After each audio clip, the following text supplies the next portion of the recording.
Hey, what's going on, New Life Church? Bronson Duke here. Today we are in Matthew 23, and we're going to look at verses 1 through 12. And what I want you to do is just take a moment, read that section of Scripture, and we're going to jump into it. Okay, so you've had a second to read it. I don't know, have you ever gone to a place and it's like, immediately, I just don't fit in here. I'm not good enough to be here.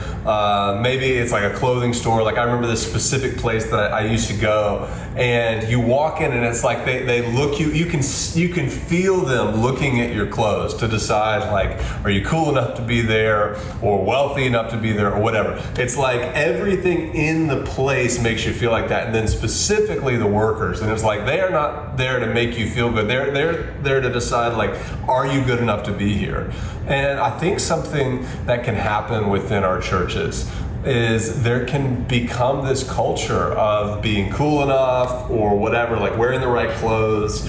And in the first century, what Jesus is speaking to here is the first century version of being cool enough. And what it talks about is how the Pharisees had their phylacteries that they wore, which was something to remind them to keep the law. And they had their tassels on their garments were long, and they had the place of honor at banquets and the most important seats in the synagogues and all these different things. But in the end, that they were all sizzle and no steak.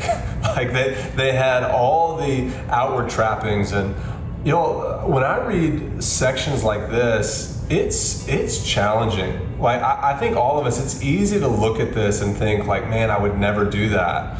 But then when we get to the end of this section of Scripture, verse 11 says, "The greatest among you will be your servant. Those who exalt themselves will be humbled, but those who humble themselves will be exalted." And what I want to ask you as you're going through this, what I'm asking myself, what we have to ask ourselves is, are we willing to serve others, or are we living to be served?